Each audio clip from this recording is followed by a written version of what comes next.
नमस्कार दोस्तों, मैं मोहित गौड़ आपका स्वागत करता हूं learnsubkuch.in पे। आज हम बात करेंगे भारत में बैंकिंग इतिहास के बारे में।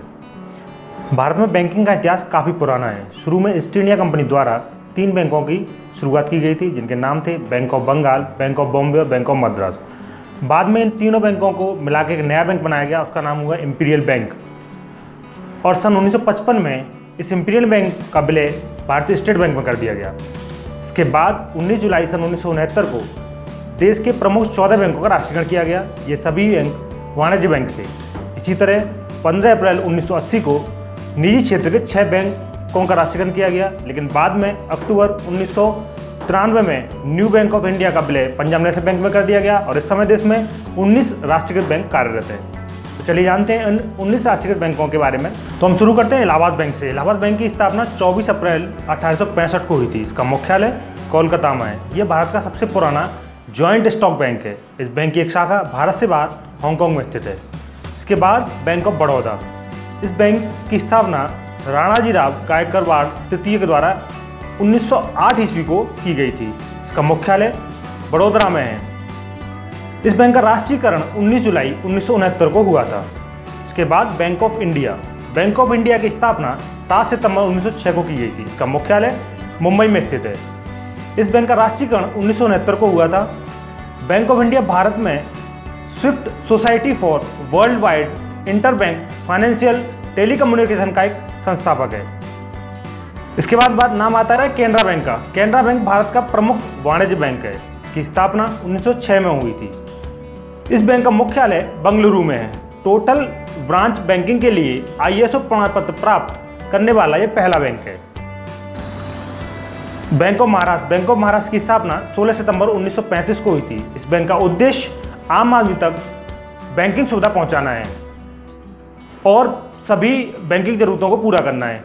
इस बैंक की स्थापना में BG काले तथा DK साठे की महत्वपूर्ण भूमिका थी। इसके बाद नाम आता है आंध्रा बैंक का। आंध्रा बैंक की स्थापना 20 नवंबर 1923 में डॉक्टर पदवी सीता रमैया द्वारा मसूलीपट्टनम में हुई थी। इसका मुख्यालय हैदराबाद में है। इस बैंक को MSME नेशनल अवार्ड से भी सम्मानित किया गया है। इसके बाद नाम आता है सेंट्रल बैंक ऑफ इंडिया का। इस बैंक की स्थापना सर तारावजी पोचखानावाला द्वारा 21 दिसंबर 1911 में की गई थी। इस बैंक को पहला वाणिज्य बैंक होने का गौरव प्राप्त है। इसका मुख्यालय मुंबई में है। इसके बाद नाम आता है कॉरपोरेशन बैंक का। यह बैंक भारत का एक प्रमुख अनुसूचित वाणिज्य बैंक है। इस बैंक ने 1952 में भारतीय रिजर्व बैंक से अनुसूचित वाणिज्य बैंक होने की अनुज्ञप्ति प्राप्त की तथा यह भारत का तीसरा अनुसूचित बैंक बन गया। इस बैंक का राष्ट्रीयकरण 15 अप्रैल 1980 को हुआ था। इसका मुख्यालय मंगलौर में है। इसके बाद नाम आता है देना बैंक का। इस बैंक की स्थापना 26 मई 1938 को Devkaran Nanji banking company limited के नाम से हुई थी। बाद में इसका नाम बदलकर देना बैंक कर दिया गया। इसका राष्ट्रीयकरण 19 जुलाई 1969 को हुआ था। इस बैंक का मुख्यालय मुंबई में स्थित है।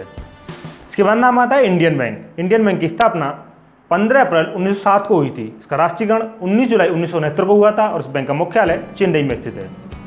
इसके बाद नाम आता है इंडियन ओवरसीज बैंक का। इस बैंक की स्थापना 10 फरवरी 1937 को श्री M CTM चेटीआर के विदेशी विनिमय व्यापार तथा विदेशी बैंकिंग के विशिष्टता के दोहरे उद्देश्य के साथ की गई थी। यह उपभोक्ता ऋण शुरू करने वाला पहला बैंक है। इसका मुख्यालय चेन्नई में है। इसके बाद ओरिएंटल बैंक ऑफ कॉमर्स। इस बैंक की स्थापना 19 फरवरी 1943 में राय बहादुर लाला सोहनलाल द्वारा लाहौर में की गई थी। इसका मुख्यालय नई दिल्ली में है। इसके बाद पंजाब नेशनल बैंक। इस बैंक की स्थापना 1895 में हुई थी। यह एक अनुसूचित बैंक है तथा इसे भारतीय पूंजी से प्रारंभ होने वाला पहला बैंक का गौरव प्राप्त है। इस बैंक का मुख्यालय नई दिल्ली में है। यह बैंक भारतीय स्टेट बैंक के बाद दूसरा सबसे बड़ा सार्वजनिक क्षेत्र का बैंक है। इसके बाद नाम आता है पंजाब एंड सिंध बैंक का। इस बैंक की स्थापना 1908 में हुई थी। इसकी स्थापना भाई वीर सिंह, सर सुंदर सिंह मजीठिया तथा सरदार त्रिलोचन सिंह की महत्वपूर्ण भूमिका रही थी। इस बैंक का मुख्यालय नई दिल्ली में है। इसके बाद नाम आता है सिंडिकेट बैंक का। इस बैंक की स्थापना TMA पाई बमन कुंडवा द्वारा वर्ष 1925 में हुई थी। इसका राष्ट्रीयकरण 19 जुलाई 1969 को हुआ था। इसका मुख्यालय मणिपाल में है। इसके बाद नाम आता है यूनियन बैंक का। इस बैंक की स्थापना 11 नवंबर 1919 को हुई थी। इसका उद्घाटन महात्मा गांधी द्वारा किया गया था। इसका राष्ट्रीयकरण 19 जुलाई 1969 को हुआ था। इसका मुख्यालय मुंबई में है। इसके बाद नाम आता है यूनाइटेड बैंक ऑफ इंडिया का। इस बैंक की स्थापना वर्ष 1950 में 4 बैंक के विलय के बाद हुई थी। इसका मुख्यालय कोलकाता में है। इसके बाद नाम आता है यूको बैंक का। इस बैंक की स्थापना यूनाइटेड कॉमर्शियल बैंक के नाम से 1943 में हुई थी और वर्ष 1985 में इसका नाम बदलकर यूको बैंक कर दिया गया। इसका राष्ट्रीयकरण 1969 में हुआ था। इसका मुख्यालय कोलकाता में है। इसके बाद नाम आता है विजया बैंक का।